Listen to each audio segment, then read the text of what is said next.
ইসরায়েলের প্রধানমন্ত্রী বেনিয়ামিন নেতানিয়াহুর বাসভবনে দুটি ফ্লাশ বোমা হামলার ঘটনা ঘটেছে। ওই বোমা নেতানিয়াহুর বাড়ির সামনে বাগানে পড়েছিল, তবে কোনো ক্ষয়ক্ষতির খবর পাওয়া যায়নি। নিরাপত্তা সংস্থাগুলো একটি যৌথ বিবৃতিতে বলেছে, নেতানিয়াহু ও তার পরিবার সেই সময়ে বাড়িতে ছিলেন না। ইসরায়েল পুলিশের প্রধান অপরাধ ইউনিট লাহাব 422 এবং গোয়েন্দা সংস্থা শিন বেট এ ঘটনা তদন্ত করছে।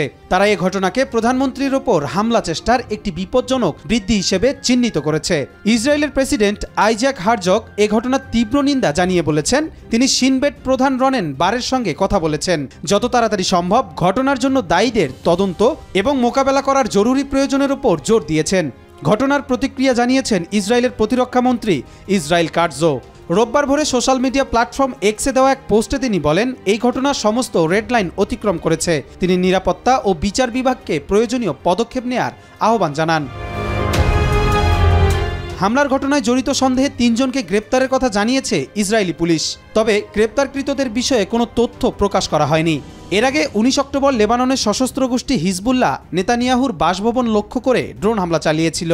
ওই হামলার সময়ও নেতানিয়াহু ও তার পরিবারের কেউ বাড়িতে ছিলেন না। কবির চৌধুরী, জয়, মাই টিভি।